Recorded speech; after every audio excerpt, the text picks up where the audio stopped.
Assalamualaikum warahmatullahi wabarakatuh. Saya Fadila Anissa Katrin, mahasiswa Universitas Negeri Padang, jurusan Bahasa dan Sastra Indonesia Daerah, program studi Informasi Perpustakaan dan Kearsipan.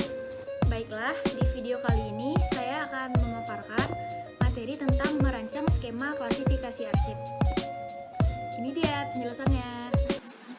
Merancang skema klasifikasi arsip.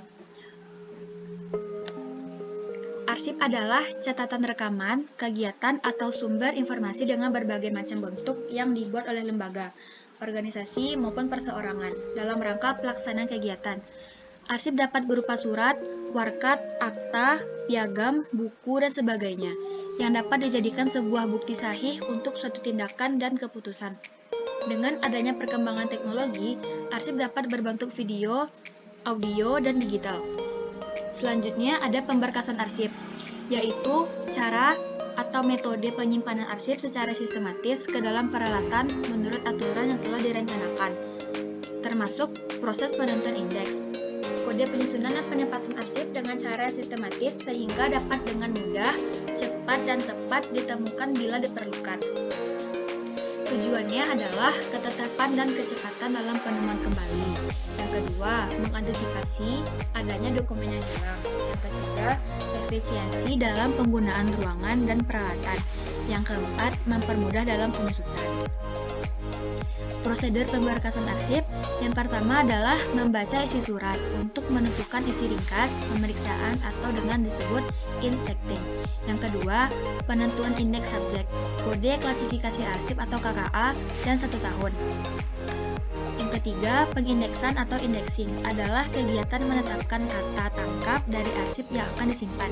Tata caranya, yang pertama, indeks harus singkat, jelas, mewakili isi arsip. Yang kedua, indeks harus mengandung makna tunggal dan tidak ganda. Yang ketiga, kata yang digunakan harus sudah lazim. Yang keempat, fleksibel untuk perkembangan selanjutnya. Yang kelima, indeks harus kata benda atau kata yang dibendakan. Aturan pelabelan. Yang pertama, pengetikan dimulai dengan menyamakan jarak, yaitu 1 garis spasi dari sisi kiri. Judul harus selalu konsisten. Yang ketiga, pemberian tanda baca.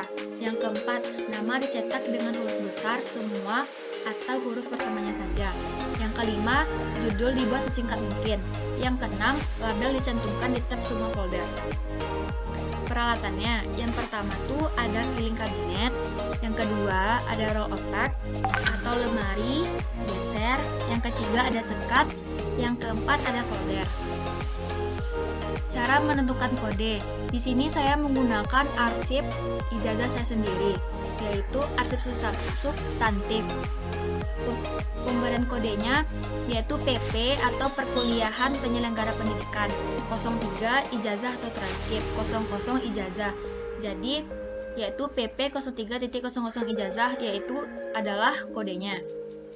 Dan ini adalah contoh arsip yang saya gunakan. Yang kedua, arsip fasilitatif. Saya juga menggunakan arsip akte kelahiran saya sendiri dengan penomoran TU Ketatausahaan 00 persuratan. Penomorannya TU.00 persuratan. Ini adalah contoh arsip yang saya gunakan. Membuat daftar tabel isi berkas, yaitu kita dapat mencantumkan nomor berkas, nomor item arsip, kode klasifikasinya, uraian informasi arsip, tanggalnya, jumlah, dan keterangannya. Aturan mengindeks itu, yang pertama, nama yang paling penting. Pada korespondensi, nama kepala surat yang paling tepat diindeks. Jika nama instansi dan penandatangan surat sama pentingnya, maka nama instansi yang dijadikan indeks. Pada surat yang tidak berkepala surat, akan lebih baik diberi indeks dengan nama penandatangan surat. Yang terakhir, pada surat keluar, nama yang paling penting adalah nama yang dikirim atau dituju. Selanjutnya, pada surat keluar untuk perorangan, untuk nama si alamat yang terpenting sebaiknya digunakan sebagai indeks. Terus, jika masalah khusus akan digunakan dalam pemberkasan harus disertai dengan nama instansi dan nama individualnya. Yang terakhir, jika nama atau masalah di dalam surat yang dianggap penting, itu yang diindeks. Selanjutnya adalah nama orang. Contoh, R. Soroto Sosroatmojo dibalik menjadi Sosroatmojo R. Soroto. Apabila terdapat gelar akademis, pangkat atau jabatan dari nama orang tersebut tidak perlu dimasukkan ke dalam indeks, tetapi untuk memperjelas dapat disertakan dalam indeks dan ditempatkan dalam kurung belakang indeks. Seperti ini, Presiden Soeharto diindeks menjadi Soeharto dalam kurung Presiden. Penulisan indeks nama orang dapat dilihat dari gambar yang saya cantumkan. Nama aslinya ketika dalam penulisan indeks itu tuh dibalik. Indeks relatif, yaitu terdapat subjek dan kode. Subjek pertama itu ada persuratan, yaitu kodenya TU.00. K. Ketatausahaan, kodenya TU. I. Ijazah, kodenya PP03.00. I. Ijazah dan transkrip, kodenya adalah PP.03. P. Perkuliahan atau penyelenggara pendidikan, kodenya adalah PP. Penempatan di dalam map dan rak. Caranya dengan memasukkan arsip ke dalam folder dengan meletakkan bagian arsip di posisi sebelah kiri di dalam folder individual. Arsip diletakkan berdasarkan urutan tanggal terbaru di bagian depan. Penemuan kembali arsip.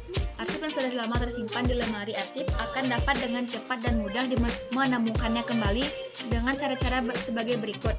Yang pertama, pencarian arsip. Yang kedua, pengeluaran arsip di dalam rak. Yang ketiga, penulisan sarana peminjaman. Yang keempat, pengembalian. Baiklah, hanya segitu yang dapat saya sampaikan. Apabila ada terdapat kesalahan penyebutan, saya mohon maaf.